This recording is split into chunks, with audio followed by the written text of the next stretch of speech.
Bueno, gracias Santiago. Primero agradecerte la invitación a esta HAT y al CREA, obviamente, también por tenerme en cuenta para compartir algunas experiencias en cuanto al control de malezas de invierno, básicamente.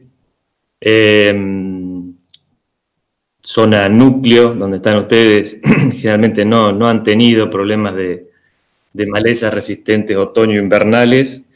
Pero en el último tiempo, y sobre todo con el avance del ryegrass y también con crucíferas, están apareciendo focos con estas problemáticas. Hay seguramente una relación también con el cambio climático y la adaptación de estas especies de latitudes más frías hacia latitudes más templadas, más tropicales, como son las del norte. Pero bueno, el asunto es que maleza resistente como ryegrass y como algunos nabos que andan dando vuelta ya son un problema en los cereales de invierno, en trigo, en cebada, en la zona núcleo. Así que vamos por ahí a enfocar un poquito a esas malezas. No tengo tampoco mucho tiempo. Quería mostrarles este gráfico sobre los distintos modos de acción y cómo podemos jugar un poquitito tratando de rotar los modos de acción de herbicidas y sobre todo en trigo. Fíjense que la curva que más casos de resistencia a nivel mundial son los inhibidores del ALS y sobre todo el mesulfurón, donde empezamos a tener problemas con resistencia a este grupo de herbicidas. Vamos a empezar a tener problemas de escapes dentro de los cultivos de trigo o cebada. En este triángulo que me parece interesante charlar es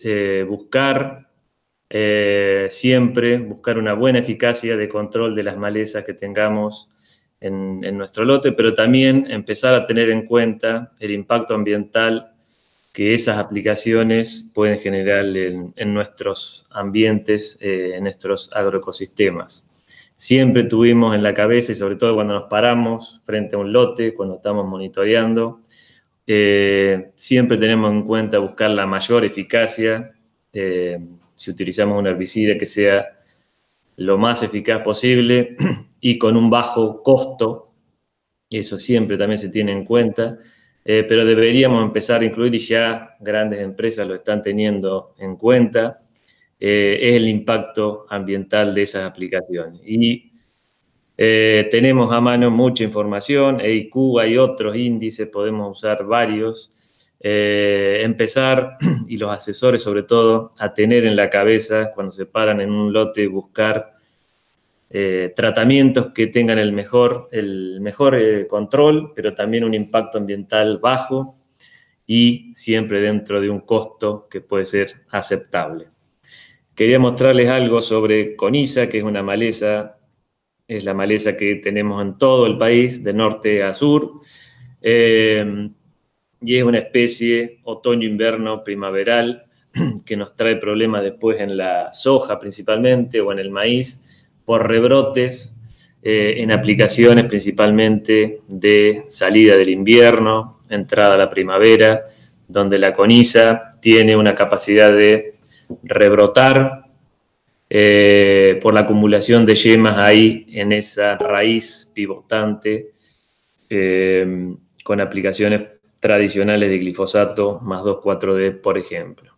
Así que quería empezar a decir algo de coniza y sobre todo para que vayan mirando esa raíz, ese tamaño, escarbar un poquitito abajo de los rastrojos de maíz, sobre todo, donde están con un desarrollo importante y donde puede haber algún escape.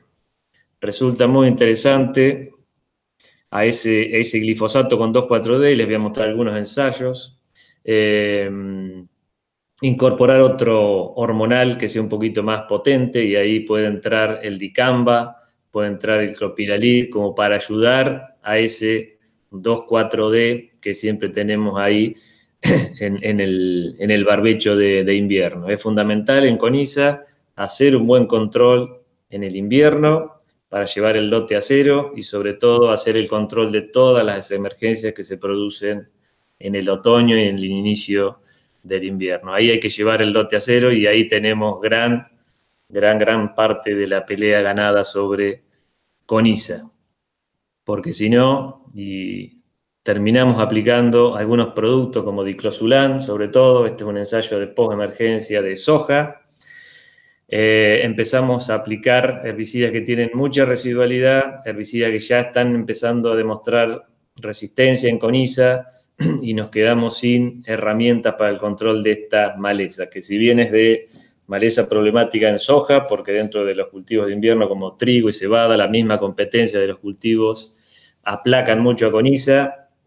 En soja no tenemos alternativas, muchas alternativas, aparte de los ALS, y si empieza a haber resistencia es un gran problema. Pero lo que se está haciendo es aplicaciones de Spider, de diclosulan en esa soja, y lo que vemos al año siguiente, sobre todo en el sur o en suelos más arenosos, con baja materia orgánica, suelos con pH más alto, suelos con tosca, que podemos tener acá en el sur, es problemas de carryover a cebada principalmente. El trigo tolera un poco más, pero la cebada es muy sensible a diclosulan y lo que estamos viendo es problemática de fitotoxicidad en la cebada siguiente. Toda esta historia viene por ese rescate, por esa aplicación tardía de Coniza y donde tenemos obviamente menos tiempo para que el producto se pueda degradar. Esto sumado a bajas temperaturas, baja materia orgánica, tenemos un riesgo a la cebada al otro año y también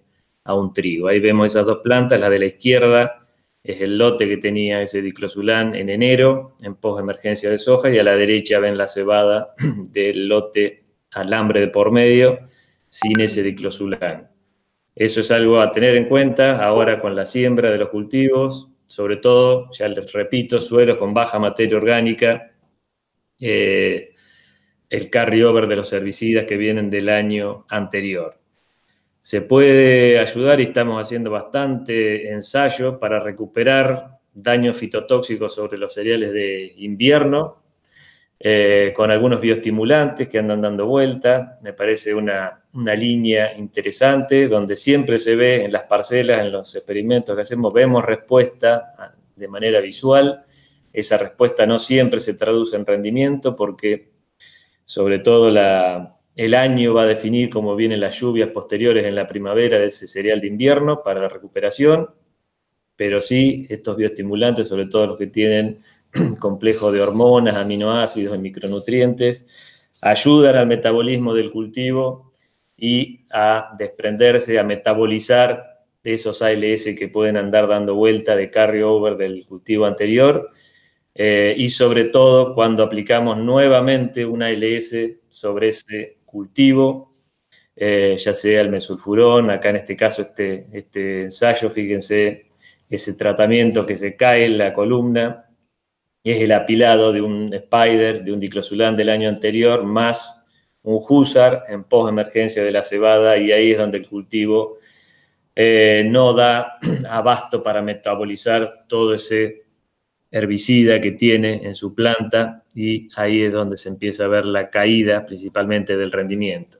Todo esto venía con la historia del control óptimo de la rama negra en el barbecho ahora y cómo terminamos aplicando herbicidas con mucha residualidad en el verano. Salto a otro tema, pero me parecía interesante compartir algunas experiencias en lo que es compatibilidad de mezclas de algunos tratamientos que pueden estar haciendo ahora en la presiembra de los cereales o también en el barbecho largo, si ya arrancaron a aplicar, y sobre todo cuando empezamos a hacer bastantes mezcolanzas y con distintos formulados. Y les cuento brevemente, pero acá lo que probamos es la mezcla clásica de glifosato más 2,4-D, simulando un volumen de aplicación de 40 litros, o sea, un bajo volumen por hectárea, y lo que se evalúa son sales potásicas de glifosato versus la sal dimetilamina, y después en cuanto al 2,4-D probamos dos formulaciones, una microemulsión, 1,5 litros esa la dosis, y salamina. Fíjense, y les muestro fotos, fíjense cómo puede cambiar la compatibilidad, y el problema más grande lo estamos viendo cuando mezclamos las sales potásicas de glifosato con la sal 2,4-D amina. Acá, fíjense en el frasco 4, acá vemos precipitado, vemos cristales grandes que precipitan, y lo que se ve en ese caldo es que vamos a tener en una parte una subdosis de producto, y en el fondo nos va a quedar concentrado el producto y vamos a tener una sobredosis. Esto puede traer aparejado problemas tanto de eficacia de control con una subdosis, cuando las gotas del asperjado salgan de la parte superior, y una sobredosis cuando la pulverizadora saque lo de abajo, y eso puede traer daños de carryover, de fitotoxicidad. Fíjense las microemulsiones de 2,4-D y cómo podemos jugar con la elección del formulado. Mejora mucho todo la homogeneidad dentro del tanque. Ese es el frasco 3. El frasco 5, fíjense que queda perfecto. Sal glifosato, la DMA de glifosato más la microemulsión.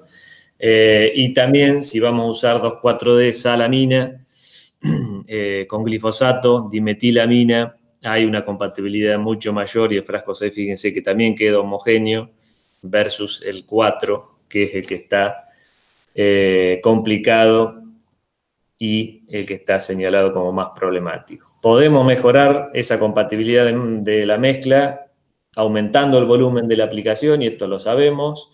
En esta oportunidad acá probamos 40 litros de agua de asperjado versus 80 litros de agua sobre esa mezcla glifopotásica más 2,4-D amina. Y lo que pueden ver en el frasco, que en el 9, donde simulamos esos 80 litros, cómo el producto queda de una manera homogénea en todo el caldo. Esto porque está menos concentrado, obviamente. Tenemos la misma dosis, pero concentrada en 80 litros versus 40 litros, y ahí le da oportunidad a solubilizarse bien a los productos. Eso es otra herramienta de manejo que tenemos a la hora de manejar este tipo de mezclas. Y después les quería mostrar, por último, en cuanto a este tema, es el agregado de algún agente compatibilizante. Ya hay en el mercado algunos productos que tienen esta característica como éxito, que lo que hacen es una serie de dispersantes que tiene el coadyuvante, lo que hace es cubrir a las moléculas de protones y hacer que no choquen, que no floculen y que no precipiten. Esto es interesante hay otros productos más, pero fíjense cómo cambia sobre la mezcla complicada de glifopotásica más 2,4-D salamina, el agregado como recuperador fue en este caso de esa mezcla, y fíjense en el frasco 10 cómo queda de una manera mucho más homogénea ese caldo para la aplicación. De todas maneras, lo ideal, si van a usar un agente compatibilizante, es introducirlo primero antes de agregar los productos y ya acomodar, corregir el agua esa, y después empezar a meter los productos. Esto es, bueno, era algo que les quería compartir, sobre todo con estas mezclas de glifosato con 2,4-D, y cómo podemos jugar un poquitito con el volumen, con la formulación que vamos a usar y con algún agente compatibilizante que anda dando vuelta en el mercado.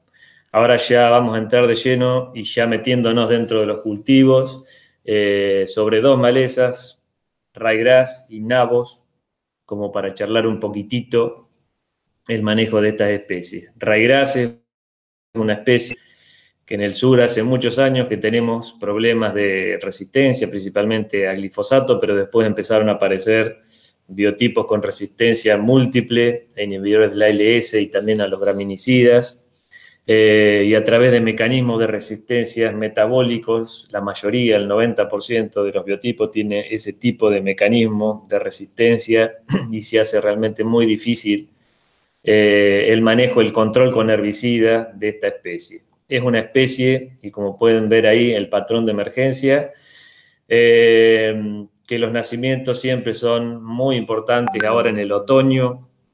La semilla del ryegrass prácticamente no tiene dormición, tiene una dormición muy leve. Entonces, después de 30, 40 días que cayó la semilla al suelo, ya tiene la posibilidad de germinar y de emerger si se dan las condiciones, sobre todo de precipitaciones. Generalmente marzo, abril y mayo, ahí se da un flujo muy importante de nacimientos. Luego, en junio, tenemos un flujo menor, que generalmente ese flujo es el que emerge junto con el cultivo, y ahí es donde, si hay una alta densidad en el banco de semilla, nos puede bajar el stand de plantas, y esa competencia puede afectar mucho el rendimiento. Julio, agosto baja, y ya septiembre, octubre prácticamente que no hay nacimientos de ryegrass. Por eso es muy importante este control anticipado del ryegrass y tratar de llegar a la siembra ya con la maleza muerta. Otro tema es la alelopatía que deja el ryegrass, y esos manchones tan densos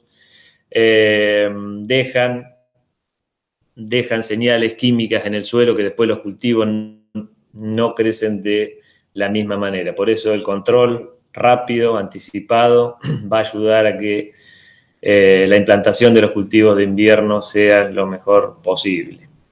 Una herramienta de manejo también puede ser atrasar la fecha de siembra y sembrar más tarde. Ahí vamos a agarrar una gran camada, una gran parte de las emergencias antes de la siembra, y logrando un buen control en la presiembra. Si sembramos en julio, por ejemplo, vamos a tener gran parte de la batalla ganada sobre ryegrass. Bueno, desecantes, donde empieza a haber problema con el glifosato, pueden entrar algunos desecantes. Estos productos funcionan siempre bien cuando la maleza, obviamente, lo más chiquita posible.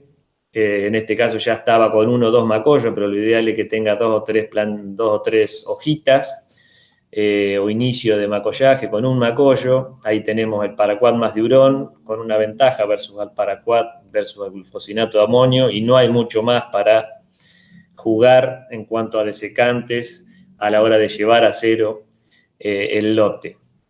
Sí, si ya estamos con algún macollito más, el paraquat más diurón puede tener una ventajita sobre los demás. Si no, en el barbecho, lo que más se está utilizando son los graminicidas, tanto Galan, el aloxifop, como el cletodin.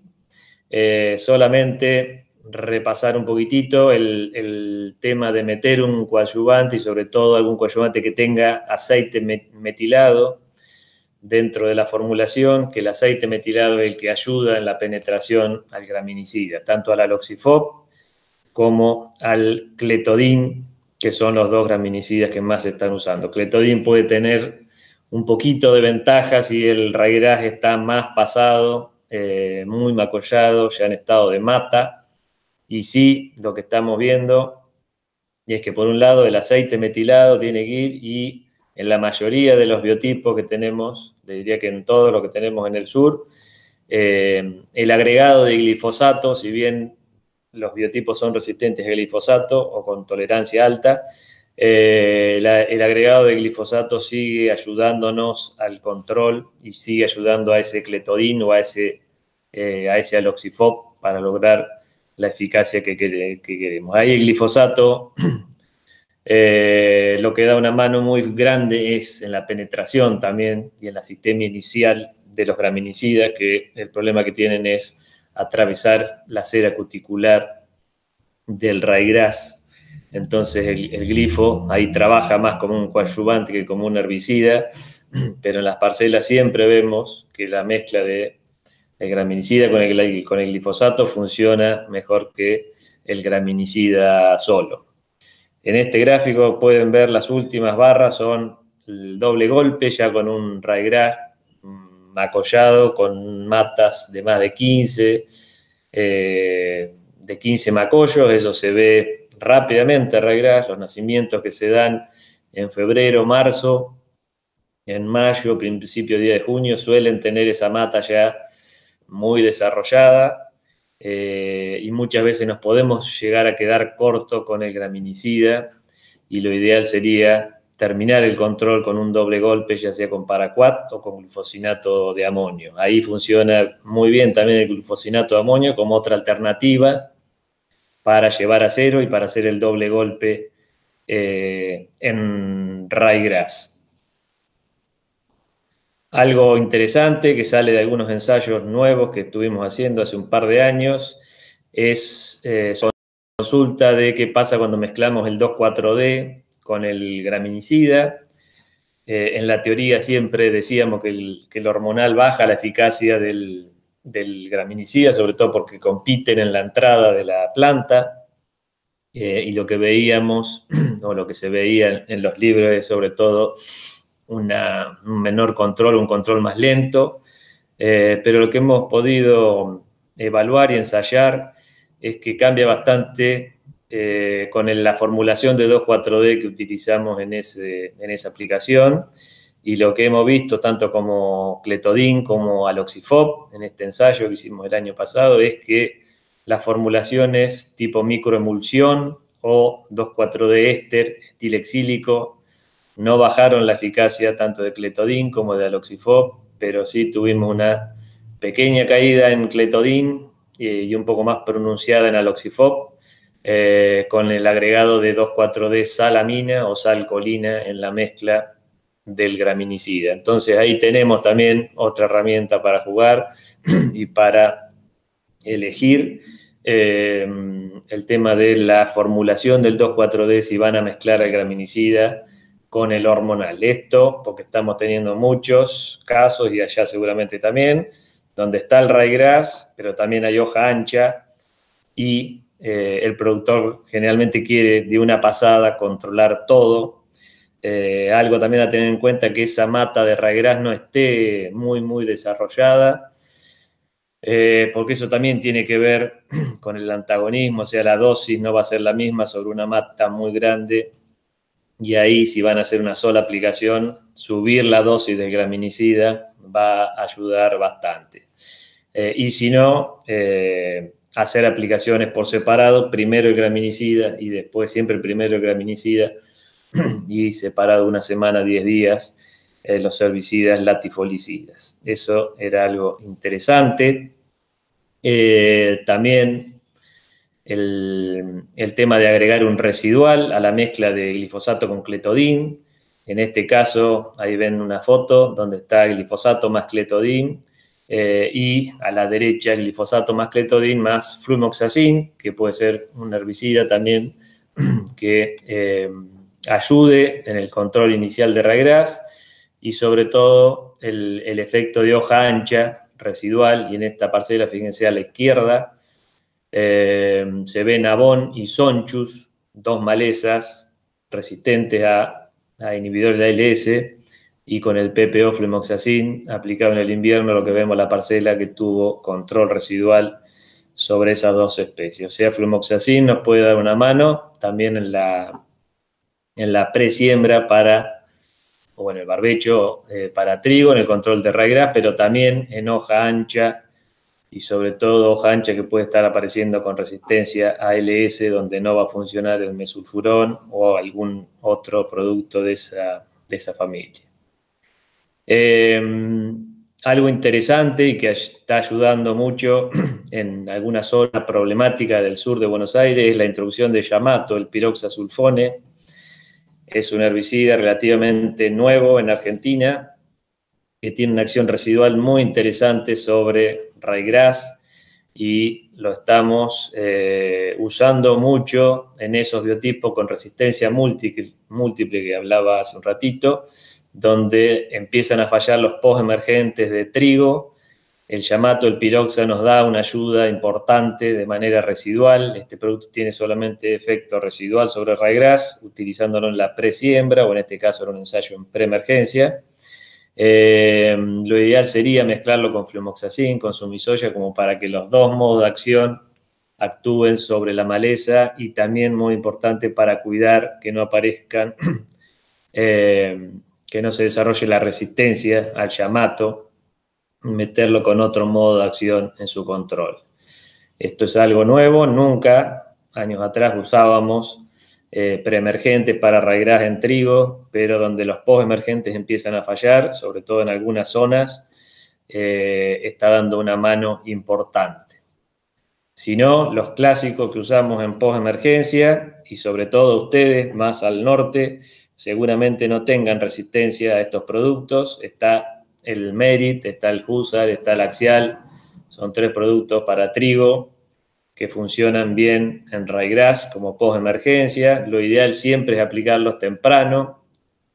Además, el periodo crítico de competencia del trigo va entre 2 hojas e inicio de macollaje. Ahí tiene que estar libre el cultivo de malezas, sobre todo para no perder macollo y no perder espigas, que se van a traducir en rinde. Y el ryegrass lo más chiquitito posible, sobre todo para la sulfonilurea, para el Merit y para el Husar, que van a funcionar siempre mejor con la maleza lo más chiquitita posible. A la izquierda ven un gráfico de fitotoxicidad. Tanto Merit como Husar suelen tener una fito inicial, sobre todo pasajera. Eso se da más en zonas frías, porque el cultivo tiene que metabolizar eso, y si hace frío, el metabolismo también se ve frenado en el cultivo y puede haber una fito pasajera. En este caso, el Axial no tiene tanta fitotoxicidad. Un ensayo interesante que hicimos hace un par de años es donde se nos dio en un mismo lote, que ya estamos teniendo bastante, la combinación de 2 malezas resistentes de trigo, Lolium y la Nabolsa, que es el Nabor resistente a glifo y ALS. Hicimos un ensayo aplicando en pre-siembra y en post-emergencia, combinando aplicaciones de pre y de post. Si se fijan en el cuadro de arriba, se ve el control de ryegrass. Ya eran matas, fue una aplicación bastante tardía, primeros días de julio. Entonces, las emergencias de ryegrass ya se habían dado la mayoría en ese lote. Recuerden el flujo de emergencia y el patrón como es el de ryegrass, bien temprano. El sulfosato, el glifosato tuvo un control pobre, que después a los 60 y 90 días, si ven el primer tratamiento, hubo rebrotes. Glifosato y cletodin tuvo muy buen control y prácticamente ya le ganamos al ryegrass. Por eso dije el control en la presiembra es fundamental. Ya tuvimos casi el control total.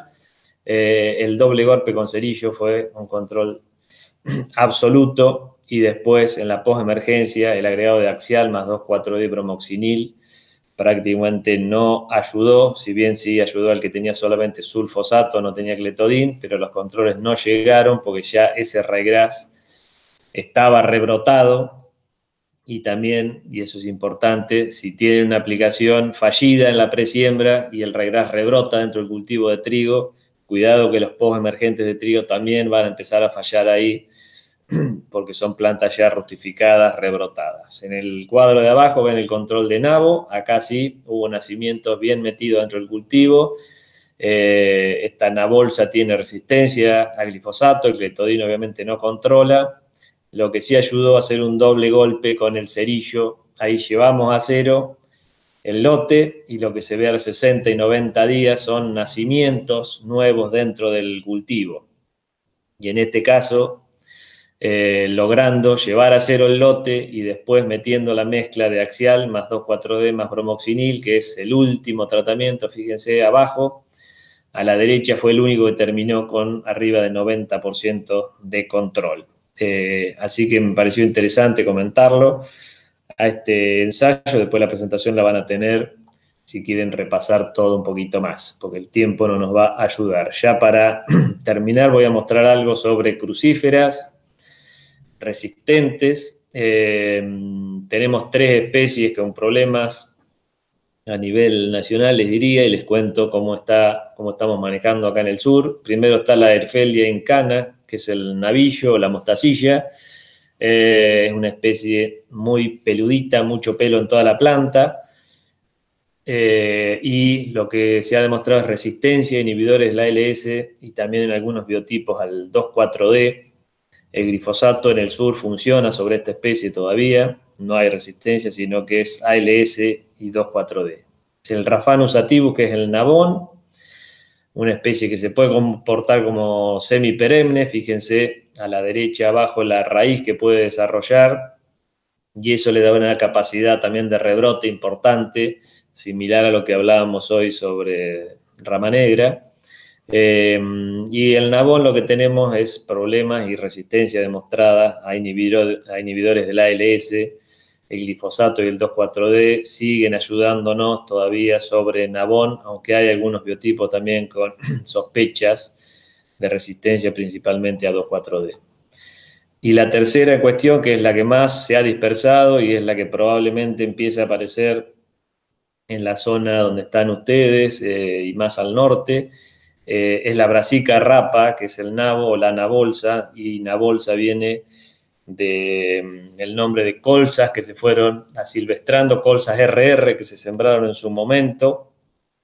Esas colzas empezaron a hibridizar también con brasicas naturales, nativas, y formando híbridos, y lo que tenemos es una especie con una capacidad muy grande de dispersarse, una especie otoño-invierno primaveral que no tiene prácticamente dormición su semilla y que tiene una altísima, es prácticamente RR, resistencia a glifosato, también inhibidores de la ALS y también en algunos biotipos, pero que va creciendo, resistencia a 2,4-D. Esta es la más problemática y a futuro es la que más tenemos en la mira para atacar. Si vemos cómo es su flujo de emergencia y si lo comparamos con ryegrass, fíjense que tiene un patrón más escalonado y más metido a la primavera. Si bien es una especie otoño-invierno primaveral, el flujo más importante va a ser el del otoño. En invierno y cuando baja la temperatura del suelo, seguramente bajen las emergencias y eso es lo que hemos visto, y luego en la primavera tenemos un flujo que también con cierta importancia, y a veces si la densidad del banco de semilla es alta, este flujo primaveral suele ser muy importante y también se nos mete dentro del verano, por eso es una maleza tanto de cultivos de invierno como de verano, y como viene de un cultivo asilvestrado, los genes de dormición fueron ya diluidos por el mejoramiento de la colza, entonces no tiene dormición esa semilla, tiene la capacidad de emerger, de germinar todo el año y puede ser problema tanto en cultivo de invierno como de verano. Acá donde se cae la sulfonilurea, que eran el fuerte que teníamos de control de hoja ancha en cereales de invierno, se nos cae la sulfonilurea, tenemos que volver a productos que se usaban antes, productos que estaban dando vuelta, entonces estamos haciendo ensayos de preemergentes en trigo con diflufenicán, con fluorocloridona, sobre todo, que es lo que más usan los productores, con metribuzin, con el mismo flumoxacin que hablaba hoy, y mezclas de esos productos para buscar alternativas que nos ayuden en la presiembra o en la preemergencia de trigo. En postemergencia también los mismos productos, y acá no se evaluaba el 2,4-D, pero siempre estos productos que son de contacto sobre la maleza, diflufenicán, fluorocloridona, metribuzin en otras dosis que el mismo carfentrazone. Esto mejora siempre con el agregado del hormonal, pero bueno, estos productos vuelven, son productos de los años 70, finales del 70 la mayoría, y fueron el desarrollo antes de que salgan la sulfonilurea, cuando se introdujo el mesulfurón, sacó a todos estos productos, ahora aparece la resistencia a sulfonilurea y vuelven todo este tipo de productos. Y ya para terminar, antes de pasarme con el tiempo, y por ahí dejamos un ratito para preguntas, es un ensayo donde combinábamos preemergentes con postemergentes en un ensayo sobre nabón resistente a ALS.